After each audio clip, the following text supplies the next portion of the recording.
My name's Joe Wilson, the founder of the World Champion Squirrel Cook-Off, and I want to help you figure out how to get some of this limb chicken, tree bacon, 100% organic meat in your freezer and on your table. So right now we're going into the fall of the year, and during the fall of the year, that's whenever we start trying to figure out what the mass crop is. If the mass crop is acorns, if the mass crop is hickories, and depending on where the food is, that's where your squirrels are going to be. Now, squirrel hunting is really weather dependent. If it's going to be a windy day like today, we've got some leaves blowing here in the background. That's hard hunting. It's going to be really hard to see the squirrels in the tree because the squirrels, well, they hold tight in the wind. So what you're going to want to do is try to find a good morning, still wind. Find these hickory trees. When you walk up on the hickory tree, you'll hear it. It'll sound just like it's raining. The squirrel will be cutting the hickory nuts. At that point, there's a whole bunch of bending your neck and looking up.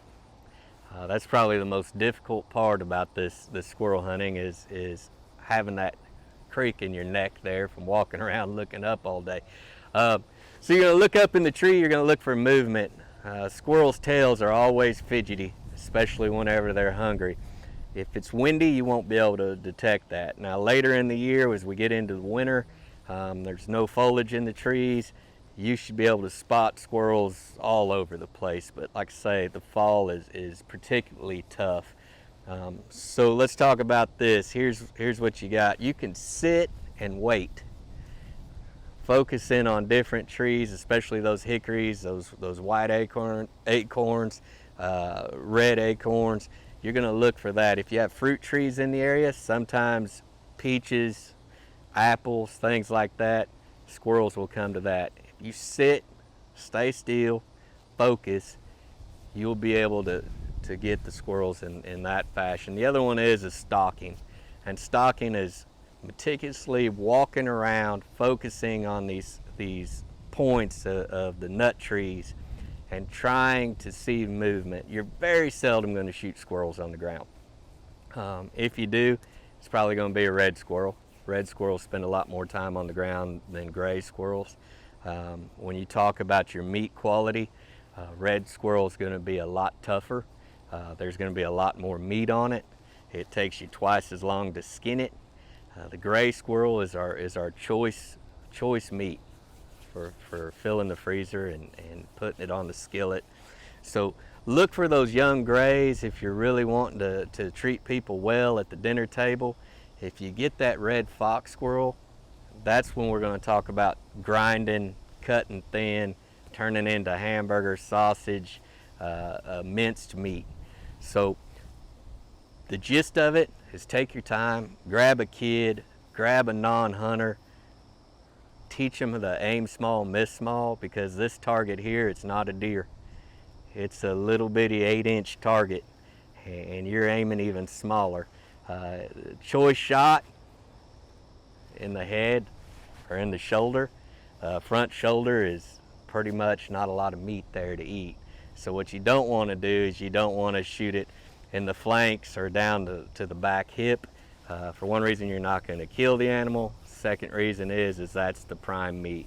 So that's the basics of hunting squirrel. Squirrel hunting has been a dying commodity in our country for the last 15, 20 years. With the ease of getting into big game hunting, deer hunting, waterfowl hunting, we've really backed off as a community on small game, rabbit, squirrel, dove. Squirrel hunting is a great starter to get into the outdoors. It's cheap. You could use a .22 rifle, you could use a 410 rifle, a 12 gauge, whatever.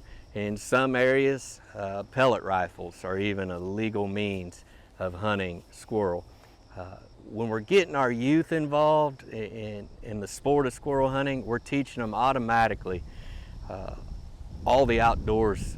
We're teaching them what's going to itch, what's not going to itch, how to cross a fence. We're going to teach gun safety at a very young age. and your chances of success are high because there's so many squirrels out there. Property owners are more apt to let you harvest squirrel than they are their deer or turkey or other large game. So take a kid out hunting, get a 22, cheap ammunition, get a 410 rifle. A lot of guys would be against shotguns, but I'm going to tell you, when the leaves are in the trees, a shotgun's hard to beat whenever you're aiming at these squirrels. The folks over at Habit, they've been out hunting for the last couple weeks here. We're going to show you the success story of what they've harvested. These squirrels, we're going to try to use these at the World Champion Squirrel Cook-Off in Bentonville, Arkansas on September 21st. It's just another way that we show people that the smallest of game can make big meals.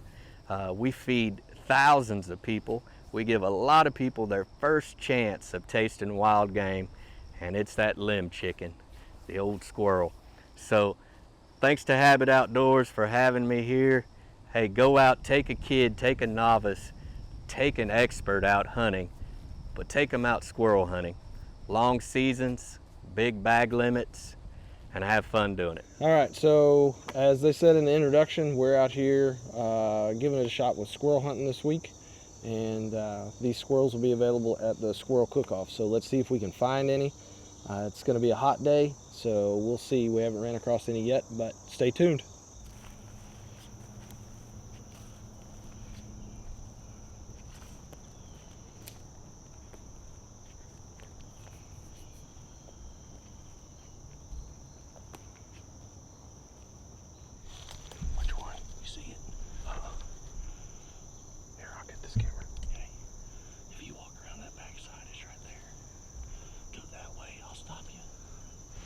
Was about 12 feet off the ground.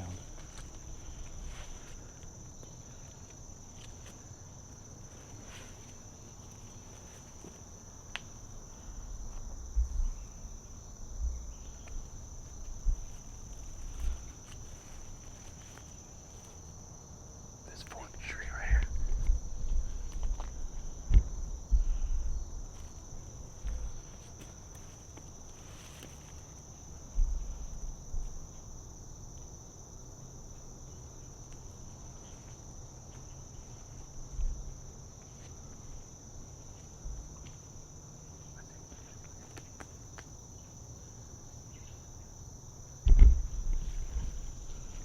There's a nest up there. He's right next to it.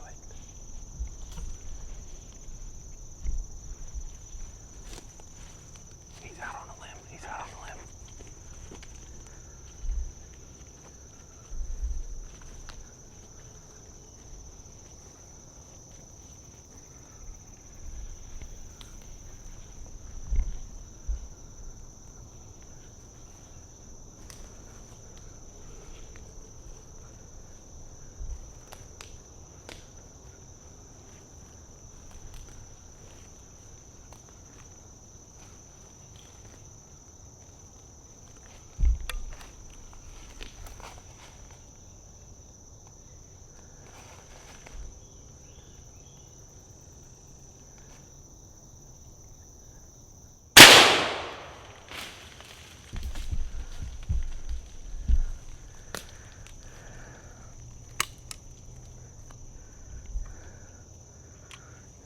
All right, first one of the day.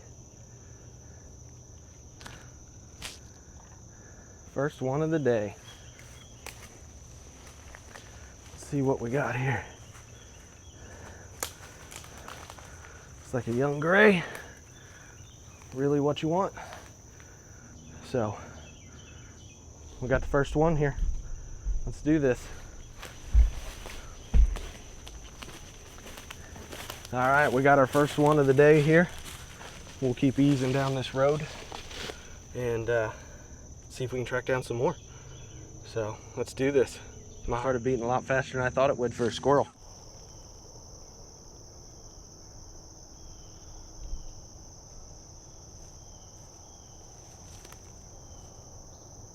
Nick. Big tree. See him? How far up? The next second big tree. He was coming down the tree. Okay. See them branches moving? He's right there, head high. Oh, head high? Just walk to the back side.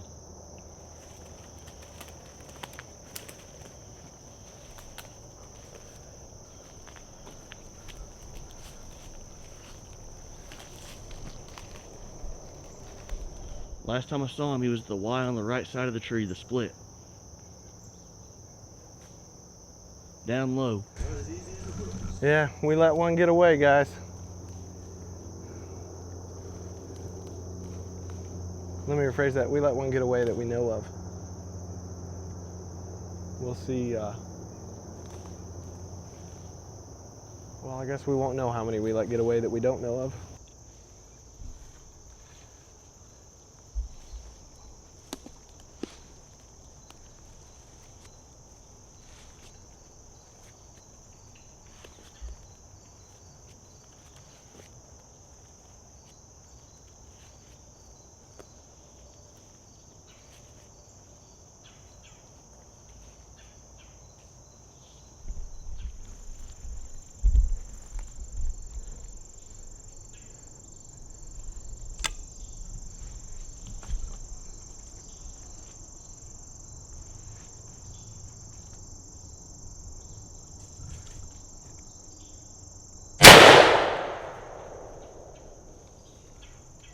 Yeah.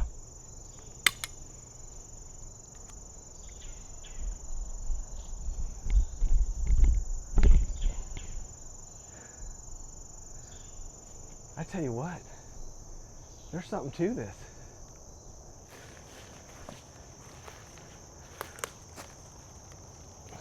He was close.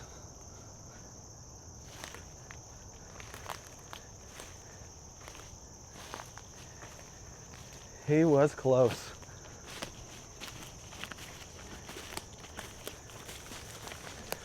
Every time we stopped, we shot a squirrel.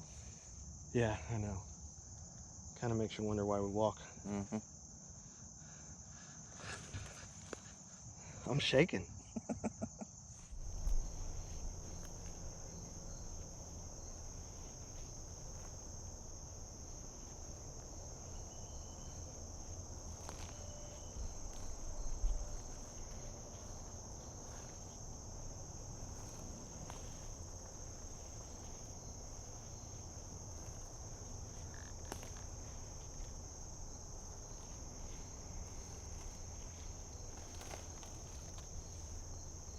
Chipmunk.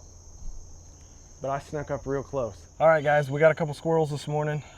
Fortunately, we've got some meetings scheduled back at the real office, so we're gonna head back there. But it was a good hunt.